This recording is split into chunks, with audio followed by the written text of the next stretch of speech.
আপনারা এখানে ভালো আছেন বললে আপনাদের বোঝা যায়, চালের দোকানে গেলে আপনারা ভালো আছেন কিনা আপনাদের প্রকৃত মুখটা দেখা যায় তখন। আপনারা আসলে ভালো আছেন কিনা সেটা বোঝা যায় যখন তেলের দোকানে যান, যখন সবজির বাজারে যান, তখনই বোঝা যায় যে আসলে আপনারা প্রকৃতপক্ষে ভালো আছেন কিনা। আসলে আপনারা মুখে বললেও ভেতরে ভেতরে ভালো নাই, এটা আমরা ভালো মতোই জানি। ভালো থাকবেন কি করে? আপনাদের আমাদের নিয়ে কারো ভাবার কি সেই সময় আছে?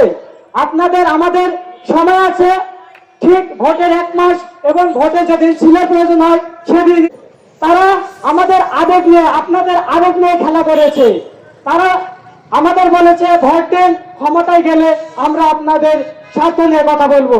যখনই তারা ক্ষমতায় এসেছে তাদের নিজেদের আখের গোছাতে ব্যস্ত হয়েছে। আমাদের কেউ মনে রাখেনি, আমাদের স্বার্থ নিয়ে কেউ ভাবেনি। আমাদের তারা নিজ নিজ তাদের স্বার্থ নিয়ে ভেবেছে কিভাবে